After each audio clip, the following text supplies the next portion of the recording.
Assalamualaikum warahmatullahi wabarakatuh. Semangat pagi anak-anakku kelas 9. Mudah-mudahan kita semuanya dalam keadaan sehat.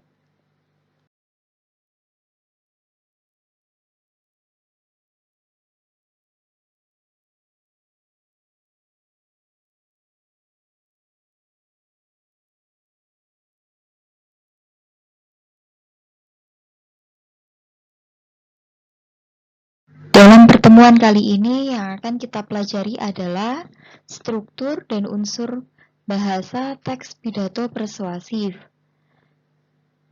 Di mana tujuan pembelajaran kali ini yang harus kalian pahami ataupun kalian capai adalah memahami struktur teks pidato persuasif serta unsur bahasa teks pidato persuasif.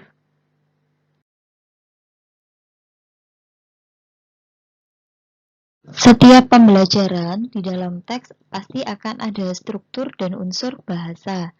Nah, yang kita pelajari unsur dan struktur teks pidato persuasif.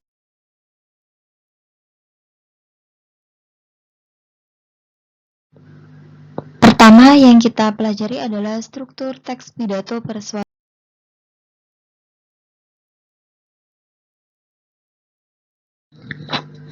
Dalam struktur teks pidato terdapat 3 bagian. Yang pertama, pembukaan, kedua, isi pidato, ketiga, penutup pidato. Di dalam pembukaan terdapat rincian, yakni salam pembuka, ucapan ataupun sapaan penghormatan, ucapan rasa syukur. Contohnya, Assalamualaikum warahmatullahi wabarakatuh. Itu termasuk dalam salam pembuka. Yang terhormat Bapak Kepala SMP Asa Cendekia dan Bapak Ibu Dewan Guru beserta teman-temanku sekalian. Itu termasuk ucapan ataupun sapaan penghormatan. Syukur alhamdulillah pada pagi hari ini kita dapat berkumpul dalam kegiatan Tahun Baru Hijriah dengan memperingati pembacaan Khatmil Quran dan istighosa. Itu termasuk dalam ucapan rasa syukur. Isi pidato. Nah, di dalam isi pidato ini menjelaskan mengenai pendapat, gagasan, alasan, atau pesan yang akan disampaikan.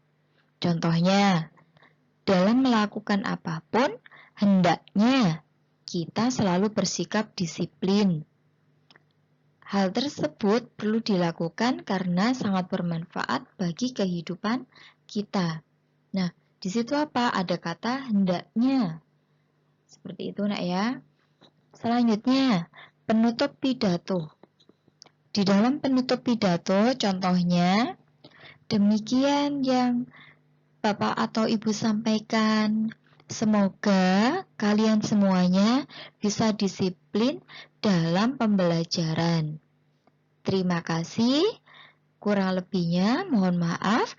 Wassalamualaikum warahmatullahi wabarakatuh. Itu termasuk dalam bagian penutup pidato. Selanjutnya, yang kita pelajari juga ada unsur bahasa teks pidato. Sama halnya dengan unsur-unsur bahasa di dalam teks yang lain yang sudah pernah kalian pelajari. Namun, mungkin ada beberapa tambahan. Unsur bahasa teks pidato persuasif yang pertama, kalimat persuasif ataupun kalimat ajakan. Yang kedua, kalimat aktif. Yang ketiga, konjungsi ataupun kata hubung. Yang keempat, kata sapaan. Yang kelima, kosakata emotif. Yang keenam, kosakata bidang ilmu atau istilah. Yang ketujuh, antonim dan sinonim. Unsur bahasa yang pertama itu ada kalimat persuasif ataupun kalimat ajakan. Jadi, kalimat persuasif adalah kalimat yang berisi ajakan dan bertujuan mempengaruhi pembaca atau pendengar untuk melakukan sesuatu sesuai dengan kehendak penulis atau pembicara. Ciri-ciri kalimat persuasif: bertujuan membujuk, mengajak, memengaruhi seseorang.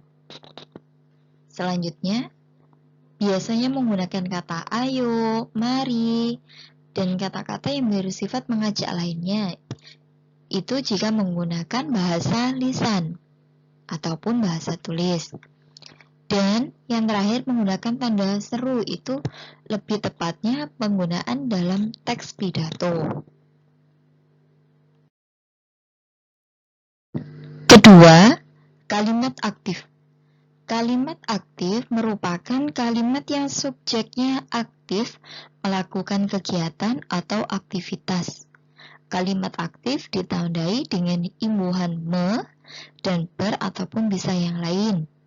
Contoh, bangsa kita memiliki program vaksinasi massal untuk memberantas tali virus COVID-19. Kedua, kita bisa pergi ke tempat perbelanjaan asalkan sudah melakukan vaksin.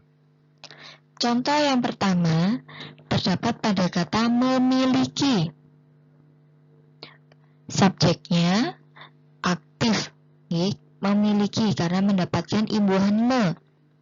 Sedangkan yang kedua, kenapa kok pergi itu ditandai? Nah, pergi itu juga merupakan subjek yang melakukan aktivitas. Kemudian yang terakhir itu ada melakukan, itu mendapatkan imbuhan me. Yang ketiga, konjungsi ataupun kata penghubung. Baik untuk menghubungkan dari kata satu dengan kata yang lainnya, ataupun dari kalimat satu dengan kalimat selanjutnya, dan paragraf satu dengan paragraf selanjutnya.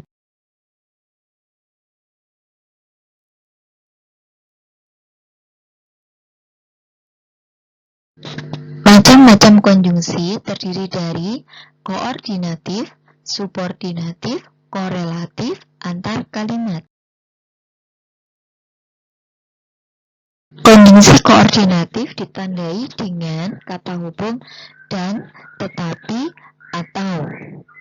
Konjungsi koordinatif ini hampir sama dengan konjungsi korelatif. Perbedaannya adalah konjungsi ini terjadi pada klausa-klausa sederhana.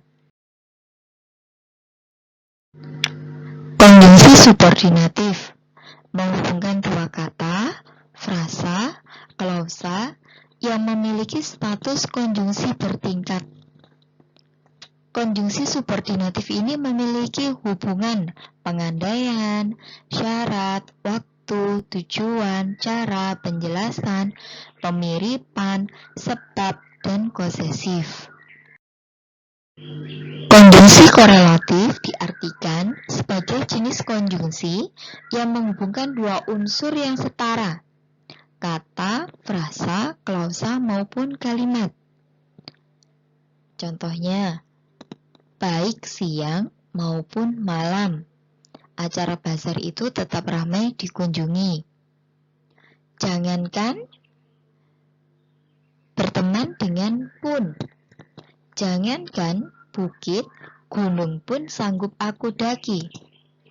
Yang ketiga, bukan hanya kamu saja, melainkan dia juga mendapatkan hadiah yang luar biasa.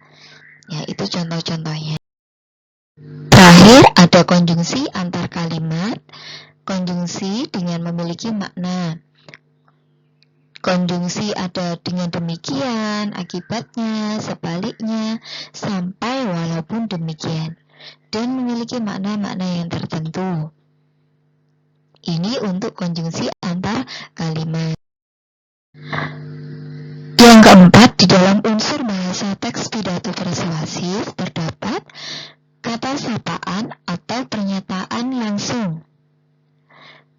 Pidato persuasif menggunakan pernyataan langsung atau kata-kata sapaan orang kedua, seperti hadirin, bapak ibu, saudara-saudara. Contohnya, yang terhormat, Bapak Kepala SMP Asa Cendekia, Bapak Ibu Dewan Guru, serta kawan-kawanku sekalian yang berbahagia. Contoh selanjutnya, pagi yang cerah ini, izinkan Bapak menyapa kalian untuk melakukan pembelajaran daring yang sangat kita rindukan.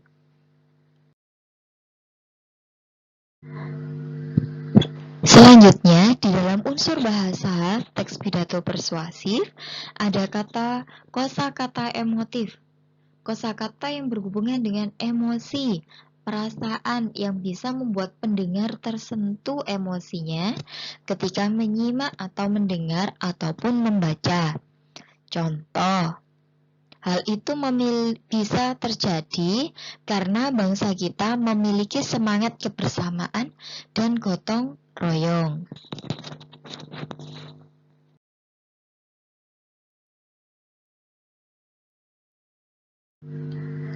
Yang keenam, kosakata bidang ilmu atau istilah, kosakata yang lazim digunakan dalam bidang keilmuan. Contoh, salah satu perubahan yang begitu mencolok yang sedang kita rasakan akhir-akhir ini adalah merebaknya penggunaan media sosial seperti Facebook, Twitter, Instagram, WhatsApp, Telegram di tengah-tengah kehidupan kita. Kata-kata yang bercetak miring itu merupakan istilah-istilah di bidang keilmuan. Ini termasuk dalam bidang keilmuan komunikasi. Yang ketujuh, ada sinonim dan antonim. Sinonim berarti persamaan atau padanan kata. Contoh, sikap egois dan individualistis dalam berteman tidak sesuai dengan kepribadian bangsa kita. Nah, di mana persamaan dan padanan katanya? Pada kata egois dan individualistis. Selanjutnya, di antonim, berarti perlawanan kata. Contohnya, mentaati peraturan sekolah dengan melaksanakan berdoa sebelum dan sesudah pembelajaran. Perlawanan katanya ada pada kata sebelum dan sesudah.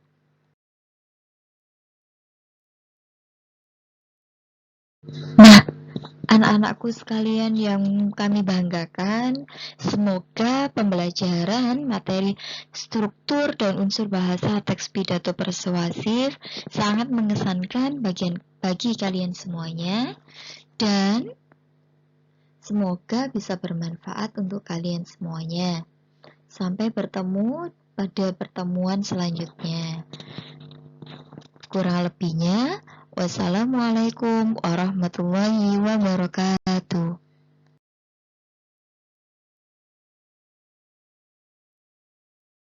Terima kasih untuk anak-anakku yang luar biasa. Semoga kalian semuanya sukses. Amin.